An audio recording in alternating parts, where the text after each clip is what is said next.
Aujourd'hui, je rencontre l'actrice Jenny Laguerre. Reconnue pour son rôle de Madame Bonheur dans l'émission Mini TFO, Jenny nous parle de la réalité d'être une actrice noire canadienne, du voodoo haïtien et de sa fille et ses plans d'avenir. Alors, suivez-moi! M-I-N-I, c'est Mini. Mini, c'est pour toi et moi. Mini, c'est pour les petits. Oui, mais Mini, c'est quoi? C'est Mini TFO. Bonjour Jenny. Bonjour. Ça va bien? Oui, ça va bien? Alors, la plupart des personnes te connaissent comme Madame Bonheur de Mini TFO. Oui.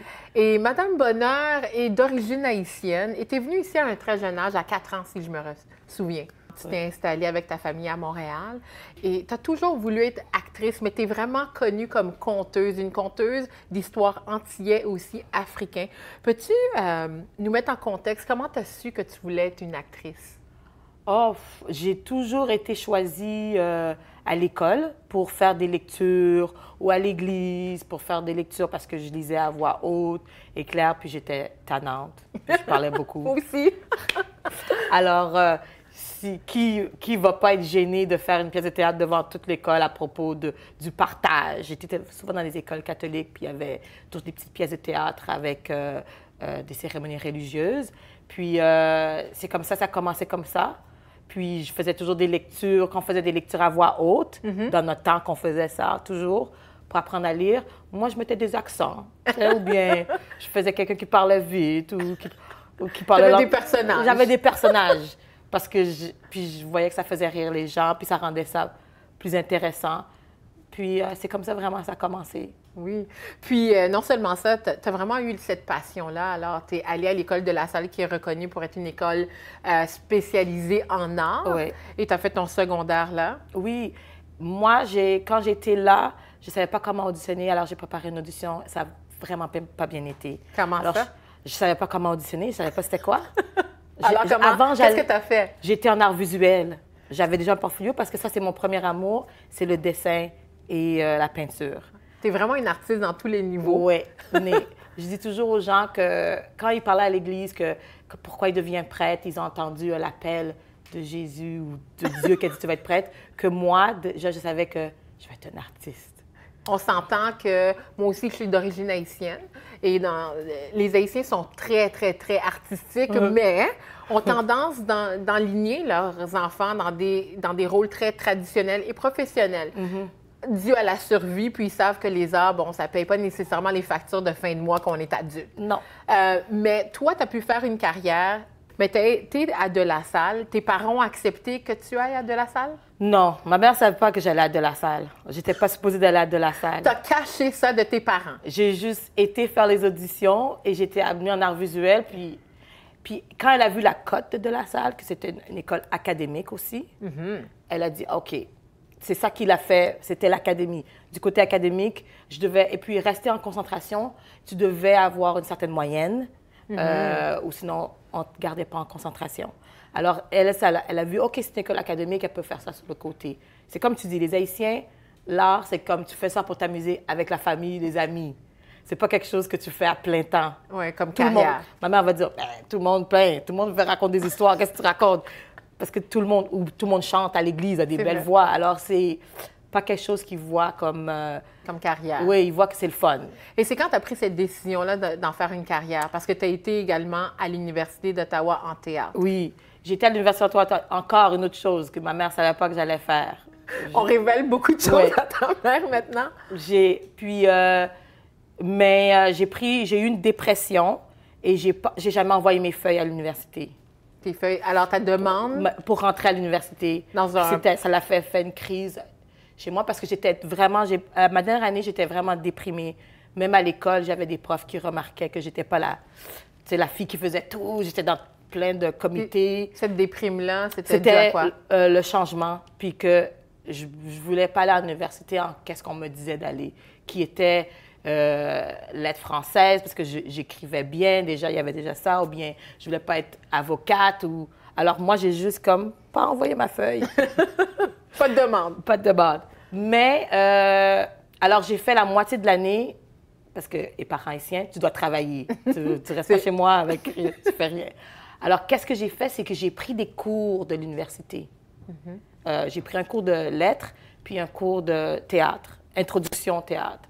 Puis là, ma mère, elle a vu, puis l'année après, j'étais à temps plein à l'Université d'Ottawa. Et pendant que j'étais à l'Université d'Ottawa, j'aimais beaucoup les lettres, mais c'était vraiment plate comparé à mes cours de théâtre. Et j'aurais dû vraiment, maintenant, quand j'y pense, j'aurais dû faire communication théâtre. Pourquoi communication théâtre? Parce que plus tard, on me demande d'animer plus qu'on me demande d'écrire un livre ou bien de faire la critique. J'utilise pas beaucoup ma littérature française, à moins que ça m'enrichit mes histoires du côté artistique. Parce que je lis beaucoup, je lisais beaucoup, et j'écrivais depuis jeune âge, j'écrivais là, des tomes avec des dessins. Mais ça doit t'aider parce que moi, tu sais, j'ai été à travers tes pages Facebook et puis il y a une des photos qui m'a particulièrement touchée pour quelqu'un qui a autant lu que toi et jusqu'à maintenant tu lis. C'est une salle où il y a beaucoup d'acteurs, puis vous êtes en période de lecture de textes. Oui, c'est la première, ça s'appelle la première lecture. Où est-ce qu'on est tous là, on est tous ensemble pour la première fois, les personnages dans leur rôle, avec le metteur en scène et tout ça. Et on lit pour la première fois pour juste entendre le texte, pour juste voir le bon rythme, trouver des choses. Et c'est le moment, si tu veux essayer, tu peux essayer des voix, tu peux essayer des choses de ton personnage, mais aussi tu peux juste lire. Et tu reviens à la première lecture que quand tu étais enfant, de lire à voix haute. Est-ce que c'est une démarche que tu aimes, de faire collectivement? Oui, beaucoup, parce que des fois, tu es vraiment nerveuse. On est encore nerveux la première fois, puis tu es comme, oh, je suis contente d'avoir le rôle, mais est-ce que je le mérite? C'est le côté artistique qui est un peu... Puis là, c'est la fois qu'on est ensemble et tu vois, oui, et tu l'entends, et là, tu vois que, ça enlève la nervosité. Ouais. Et juste pour retourner en arrière, tu étais à l'Université d'Ottawa, tu as terminé tes études, puis tu as décidé de faire un saut à New York. Comme la plupart des acteurs, on s'entend, Ottawa n'est pas nécessairement reconnu pour les arts. Ouais. On est en train de se démarquer. On a toi, justement, qui habite maintenant à Toronto. Mais tu as fait un saut à New York, à une école réputée. Et pourquoi tu as quitté pour aller dans une... Il y a d'autres écoles d'art dramatique au Canada. Pourquoi New York? Moi, je vais te dire que ma gang, la gang de mon année et l'année après moi ou avant moi, on est une gang particulière de l'Université d'Ottawa. On est tous dans le domaine. Puis soit qu'on est à Montréal ou on est à Toronto. Il y en a qui gagnent des prix, qu'on les voit. C'est une gang particulière, qu'on est vraiment restés ensemble. Puis moi, j'avais trouvé quelqu'un qui allait me coacher pour m'apprendre, pour que je rentre à l'École nationale. Dans ce temps, j'aurais peut-être été la première noire à l'École nationale. J'avais un prof qui était comme « oui ». Puis je lui avais dit « je m'excuse, mais je suis fatiguée d'être la minorité. Je suis tannée, j'étais la minorité de la salle. Oui, j'étais la minorité. Je suis toujours la minorité. Je suis comme... Puis oui, je suis toujours là, puis je suis toujours en train de... On m'appelle quand on fait des textes. On ne pense pas que je comprends les textes québécois. Je dis, les belles-sœurs, c'est ma famille. Comme, qu'est-ce que tu racontes? C'est la même chose. Je peux voir toutes mes tantes jouer les rôles, tu sais. Puis, j'ai toujours aimé New York. Alors, j'avais toujours été à New York pendant mon enfance. On a la famille là-bas. C'était un lieu de vacances. Okay. Alors, je pense que quand je suis arrivée à New York, à Stella Adler, j'avais 26 ans. Puis, mon année à Stella Adler, on était tous des personnes qui avaient passé ailleurs. Parce que Stella Adler n'aime pas nécessairement les élèves, les personnes qui viennent sortir du secondaire.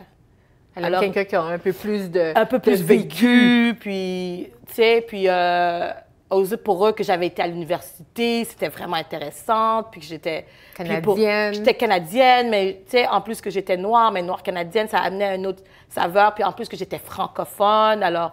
j'avais déjà toutes lu les pièces qui étaient sur le, comment on appelle ça, ils appellent leur répertoire. reading list, leur liste de lecture, parce qu'à l'école de théâtre, il y a plein de choses à lire. Il y avait plein de pièces que j'avais lues. Je devais juste m'adapter à tout ce qui était américain. Et qu'est-ce que tu as appris à cette école, Sarah Adler? Stella Adler. Stella Adler, qu'est-ce que j'ai appris qui me sert jusqu'à maintenant, puis spécialement dans cette ère de YouTube, de monde qui fonce et tout, qui font leur propre création, c'est que Stella Adler, c'était utilise ton imagination. Même si qu'ils disent qu'un jour, ils vont remplacer les acteurs avec des robots, non. Impossible. C'est toi qui es... Et il faut que tu saches être ton propre metteur en scène et utilise ton imagination. Apprends toutes les techniques et tu vas voir qu'est-ce qui fonctionne pour toi. Et c'est d'ailleurs comme ça que tu as créé tes créations parce que tu es retourné après le 11 septembre. Est-ce qu'il y avait une raison? Est-ce que c'est à cause du 11 septembre que tu es retourné? Oui, vraiment, je voulais vraiment rester. Puis... Rester à New York. Oui. Puis moi, ça faisait peut-être 2 ans que j'étais là, semi-illégal. Tu sais, mais qu'est-ce qui est arrivé, c'est aussi, on a ce charme canadien à New York. Je ne sais pas comment l'expliquer, mais tu trouves toujours quelqu'un qui veut t'aider. Tu trouves toujours quelqu'un, tu peux prendre n'importe quel... Moi, j'étais comme superviseur d'un juice bar dans un gym super huppé, Equinox, qui vient juste d'arriver à Toronto, et c'est la grosse affaire. Puis moi, j'étais comme superviseur là-bas, juste parce que j'avais été à l'université, puis j'étais canadienne. Oh, c'est intéressant. Alors, on a toujours cette approche là-bas, mais après le 11 septembre, c'était vraiment, la sécurité était vraiment pas bonne, et c'était très difficile d'obtenir ces papiers. Ça l'a un peu débalancé, et même mes colocs, ils ont juste déménagé, ça les a vraiment affectés. Est-ce que ça t'a affecté, toi, le 11 septembre? Oui, ça m'a affecté beaucoup, beaucoup, parce que même, c'est drôle, parce que j'ai été dernièrement à New York, puis j'ai marché dans le même métro, où est-ce qu'après le 11 septembre, c'était, il y avait des affiches partout des gens qui avaient disparu. Oh, mon Dieu. Have you seen this person? Have you seen that's my sister? Puis toi, tu sais que cette personne-là est morte. Elle était dans la tour. Elle est morte. Mais il y avait des affiches partout des gens qui cherchaient. Puis c'était comme, tu t'es rappelé tout le temps que tous ces gens-là étaient morts. Puis moi, je vivais pas loin de Manhattan. J'étais dans le centre-ville de Brooklyn. Je pouvais marcher le pont, puis j'étais rendue. Alors, l'épicentre. Oui, et je travaillais à Wall Street. Wow. J'étais dans un gym à Wall Street. Alors, je rentrais, puis il y avait l'armée. Tu sais, j'en rentrais travailler à 5 h du matin parce que j'ouvrais le gym. Alors, je rentrais, puis il y avait toute l'armée, puis la fumée, puis tu sentais la mort. Alors, moi, je sais l'odeur de la mort avec l'acier. J'oublierai jamais ça. Wow. Puis, je rentrais chaque matin là, puis ça m'avait affectée. Puis, je me rappelle que quand j'avais vu ça, j'avais dit, oh, jamais, c'est la fin du monde. New York peut t'affecter. C'est la fin du monde. Je ne vais jamais avoir d'enfants. Puis, il y a 1 mois, j'étais là avec ma fille. Je marchais dans le même métro. On a vu ça sur Facebook, oui. Oui. Avec ta fille. J'étais avec ma fille, puis je marchais dans le même métro, puis j'étais comme... Wow. Moi, je pensais que c'était la fin du monde. À quoi ça sert de mettre un enfant au monde dans ça? Tu sais, tout le questionnement, pourquoi on fait de l'art? Puis là, j'étais comme, regarde... C'est drôle parce qu'on te connaît comme Madame Bonheur. Tu passes beaucoup de temps avec des enfants. Puis, il y a une photo qui est très marquante que j'ai beaucoup aimée en regardant sur ta page Facebook. C'est que tu as amené, on te voit dans ton costume de Madame Bonheur, que tu interprètes à Mini TFO avec ta fille dans tes mains. Oui! Il y a beaucoup d'enfants qui seraient super contents d'avoir leur mère qui soit Madame Bonheur. Est-ce qu'elle fait la différence entre maman et Madame Bonheur? Oui, elle fait la différence, mais c'est quand même bizarre. Des fois que je suis dans la cuisine, puis j'entends qu'elle chante avec Madame Bonheur. Puis moi, je suis juste là. Tu sais, c'est comme pour elle, elle regarde, puis elle me dit, oh, on est à l'école, on avait du temps à la bibliothèque, aux ordinateurs. Et moi et Chloé, on regarde Madame Bonheur qui danse. On va à Mini TFO, puis c'est vraiment hallucinant comme elle le voit que c'est moi. Mais en même temps, elle voit Madame Bonheur. Puis elle fait des blagues des fois. Elle fait « Oh, Madame pas bonne humeur » quand je suis pas bonne humeur. Parce que t'es une personne quand même. Oui, vraiment. Ouais. C'est ça que je me rappelle une fois, elle avait fait une crise on était allés magasiner, puis j'étais... Puis quelqu'un m'a vu, puis j'ai comme « Oh non, je peux même plus la disputer. Je peux même plus me chicaner avec elle. Faut... Madame Bonheur! » Non, mais t'es toujours de bonne humeur, puis on doit dire, on s'est connus sur un drôle d'angle parce que ma mère a un organisme, puis elle t'embauchait pour faire un événement, puis je voulais m'assurer que tout aille bien. Et je te connaissais pas. Et je dois dire que tu nous as tous épatés quand le spectacle a été fait. Tu as fait beaucoup de choses qui apportent la créolité, puis tu as fait des choses plus traditionnelles. Tu as été même sur l'émission Flashpoint, qui est une émission canadienne, tournée à Toronto.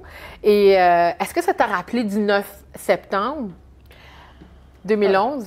Oui et non. Ça m'a plus rappelé, je vais te dire la vérité, pour Flashpoint, de qu'est-ce qu'on vit maintenant avec le Black Lives Matter. Parce que l'histoire que j'avais dans Flashpoint, c'était une maman haïtienne et un couple haïtien qui sont venus au pays. Ils avaient un fils, puis il est mort à 17 ans parce qu'il portait un hoodie. Quelqu'un venait de dérober une banque et le policier courait après. Puis lui était dans un parc en train de faire son travail de science, en train de ramasser des fleurs. Mais à cause du hoodie, il s'est fait tuer. Puis là, mon mari...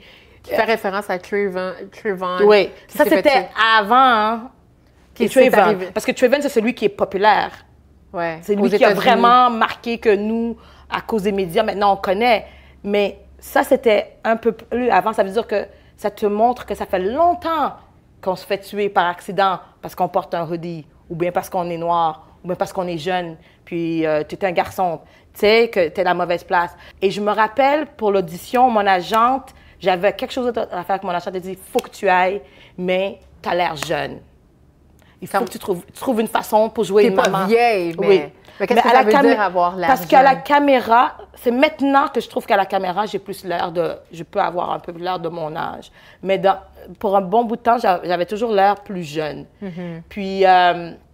mais on a toujours l'air plus jeune, les personnes noires. Alors, il y a Black don't crack. C'est ça qu'on dit. C'est ça qu'on dit. Et alors, puis là, j'avais fait mon maquillage, j'avais tout arrangé mes cheveux. Tu sais, je me suis habillée dans un petit moumou. Typiquement. Mais comme classique, parce que je me suis dit, ça fait longtemps qu'elle est au pays. Peut-être qu'elle a pris des habitudes canadiennes de s'habiller, mais... Puis, je m'étais rendue vieille, puis j'ai fait l'audition. Ils m'ont pris tout de suite parce que ça disait haïtienne. Et puis, mon agent s'est battu. Elle dit, il faut au moins que vous voyez une haïtienne avant que vous la changez, votre personnage, à une jamaïcaine. Parce que là, les jamaïcaines, c'est plus facile de trouver parce des qu'il y en actrices. a beaucoup plus à Toronto. Puis, elle dit, c'est écrit. Et c'est sûrement écrit comme ça parce qu'ils voulaient faire le lien. Le 11 septembre était arrivé. Tu sais, le tremblement de terre avait été arrivé. Tout d'un coup, Haïti apparaissait dans les monologues, chez les romans. Oui, tu sais, tout d'un coup, hein. Alors, la première journée de tournage, je m'étais fait faire les cheveux, tout ça. Puis la maquilleuse, elle m'a dit, ben non, t'as l'air correct. J'ai dit, non, il faut que tu me mettes des cernes en dessous des yeux. Je peux pas avoir l'air. J'ai dit, de toute façon, elle a perdu son fils de 17 ans, qui est un bon garçon. Tu sais, vraiment comme l'histoire Trayvon Martin. Vraiment ça. Puis j'ai dit, ils ont quitté leur pays. Puis ils sont arrivés ici. J'ai dit, c'est quoi? Tu quittes ton pays, tu arrives ici, ton enfant, tu as quitté. Tu sais pas qu'est-ce que tu as quitté en Haïti. Tu sais, ce personnage-là, j'avais imaginé qu'ils avaient peut-être tout laissé, puis ils sont venus pauvres, puis ils ont réussi dans leur vie. Ils avaient une belle maison. Il fallait voir la maison que j'avais, mon personnage. Il y avait des peintures, ils avaient fait leur recherche, il y avait des peintures haïtiennes sur les murs, et il y avait de la couleur, la cuisine, il y avait des fruits, parce qu'on avait des scènes dans la cuisine. Et j'ai dit, après, elle a perdu son fils. Elle a fait tout ça. Elle aurait dû rester en Haïti. Elle pensait qu'elle allait perdre. Parce qu'elle est venue pour la sécurité. Pour la sécurité. Et puis, elle n'a pas voulu faire Elle a dit, non, les personnes noires. Non. Puis là, quand ils m'ont vu, ils m'ont dit, ben non, t'es pas la même personne. Et après, j'ai su que peut-être qu'ils ne savaient pas comment. Quelqu'un m'a dit plus tard, peut-être qu'elle ne savait pas comment maquiller une personne noire. Il dit, on n'est pas encore rendu là. Dans les maquillages. On fait des petits pas. Oui. On fait des petits pas et des pas certains parce que tu travailles dans ce domaine en tant qu'actrice. Est-ce que tu penses être une actrice canadienne noire, il y a des avantages d'être une Canadienne noire actrice? C'est vraiment bizarre que tu me dis avantage parce que je pense tout aux désavantages en premier. Mais il doit en avoir des avantages. L'avantage que moi j'ai trouvé, parce que j'ai des amis qui... comédiennes ou dans les arts qui sont, excusez-moi, chinois, québécois, blondes aux yeux bleus, tout, que l'affaire, comme j'ai appris plus vite à être flexible. J'ai appris plusieurs. OK, ils ne savent pas comment faire. Ils ne sont pas encore rendus là Alors, tu les à as faire ton éduqués. Tu t'apprends à les éduquer et toi, tu t'éduques. Tu le sais. Tu sais comment parler maintenant aux gens. Et puis, tu sais que c'est pas toujours ton heure. Tu sais, présentement, c'est pas parce que tu es blonde avec des yeux bleus que tu vas jouer autant. Alors, moi, je le sais depuis que j'étais à l'école. Peut-être qu'eux, ils l'ont appris après. Alors, j'ai appris, comme on appelle le hustle, plus vite. Tu sais, j'ai appris à être... Entreprenante. Entreprenante, vraiment. Tu sais, comme... C'est pour ça que j'ai écrit Rendez-vous la caille. Oui. Il y a une grande écrivaine noire, anglophone, qui s'appelle Janet Sears. Puis elle m'a rencontrée, puis elle voyait mon nom, parce que j'écris D-J-E-N-N-I-E. C'est une vraie ville, Djenné, c'est une vraie ville au Ghana. C'est pourquoi mon nom est écrit comme ça. Et Elle voulait savoir davantage. puis elle trouvait ça vraiment intéressant. Puis là, elle m'avait dit, écoute, si tu veux jouer, parce elle me voyait toujours dans les ateliers, je donnais des ateliers aux jeunes, puis j'étais vraiment bonne. Puis je dis, non, moi, je veux jouer, Elle m'a dit, il faut que tu écris. Il faut que tu écris tes rôles. C'est quand que tu vas voir. Tu penses qu'ils vont penser à que tu peux jouer un rôle d'une femme de 60 ans. Ils vont pas écrire une femme de 60 ans haïtienne qui encore bouge en vie. Ils vont faire une femme, ils vont la faire grosse, ils vont faire devant la popote. C'est toi qui dois montrer les autres volets de... C'est comme ça que tu as fait ton premier show. Oui. On te voit en avant de la salle May à Montréal, excusez-moi. Tu as dû avoir un sentiment de fierté de savoir que tu as créé quelque chose et puis là, tu es sur la scène en train de le montrer au grand public. Oui, c'était vraiment... tu sais, même à Summer Work, c'était plein, les salles étaient pleines, c'était en anglais. Les gens étaient comme... j'ai vraiment pas fait de concessions. Des fois, quand j'y pense, je me dis, pour qui je me prenais? Tu sais, parce que j'ai... Quel genre de concession aurait pu Parce faire? que, premièrement, quand c'était en français, j'ai décidé, je traduis pas. Il y a assez de monde là qui connaissent quelques mots en français. Puis c'est vrai, il y avait plein d'anglophones qui me disaient, man, I wish I had kept more of my French from like, il y en avait deux qui étaient comme, I'm glad I kept it because I understood everything. You didn't have to translate. Alors, je traduisais pas, mais l'action faisait que tu comprenais. Que j'ai mis du créole là-dedans, que j'ai fait anglais, français, créole. Wow. Puis la même chose, puis que quand je le fais en français, je me débarrasse pas des affaires en anglais parce que je suis franco-ontarienne. Je suis toujours en train de dire « Oui, je aime le français. Oui, mais je parle anglais. » Puis il y a des mots en anglais que j'utilise et que j'aime. Ça fait partie de ma culture. Et je parle des fois le créole. Alors de mettre... Ça, c'était une des concessions que je suis contente que j'ai pas fait parce que le monde a été épaté à propos de ça. L'autre concession que j'ai pas fait aussi, c'était... le côté du vaudou en Haïti, de toute la magie, puis toute la... Qui est mal vu, mal perçu Oui. par, je pourrais dire, notre génération, parce qu'on en connaît très peu, pour ceux qui n'ont pas fait nécessairement la recherche, puis aussi le grand public, parce que quand on regarde les films, c'est jamais positif sur le Jamais vaudou. positif. Mais ma metteur en scène, pour elle, trinidadienne, c'était comme « Wow! » Elle avait tellement une vue de romantique de ça, puis j'étais comme... Je dis, il y a beaucoup de gens qui ne sont pas confortables avec le vaudou, mais une des personnes primaires, c'est les Haïtiens. Oui. On est déjà divisés sur ça, déjà. Mais initialement, il faut le dire que le vaudou était positif. C'était pour libérer les Haïtiens de l'esclavage des mains des Français. C'est qu'est-ce qui nous unissait, parce que c'était... cette spiritualité-là, c'est qu'est-ce qui nous unissait, parce qu'on venait de toutes de différentes tribus. Mais cette... Et d'îles. Oui, d'îles. Et alors, cette spiritualité-là, elle nous a gardé aller. C'est comme, moi j'appelle ça, c'est comme un warm-up avant la guerre. C'est comme un workout. Oui, mais spirituel. Puis la façon qu'elle voulait que je l'approche comme ça, puis j'ai dit non, moi je veux mettre là-dedans que les Haïtiens même sont divisés là-dedans. Puis elle n'était pas certaine. J'ai dit oui, il faut que ça, parce qu'elle dit, moi je veux pas écrire que je suis une personne confortable dans le vaudou. Je suis en train d'apprendre avec toi. Je dis, veux-tu savoir qui m'a expliqué plein de choses sur le vaudou, comment c'est mélangé à le catholique? C'est un prêtre. Il m'a dit, qu'est-ce que tu veux savoir? Elle dit, tu sais, les Haïtiens, on connaît toutes ces affaires-là. On choisit qu'est-ce qu'on veut savoir, qu'est-ce qu'on veut pas. Puis j'ai dit, mais c'est ça qui est intéressant avec les Haïtiens, mais c'est qu'est-ce qui est intéressant avec l'être humain, c'est cette contradiction.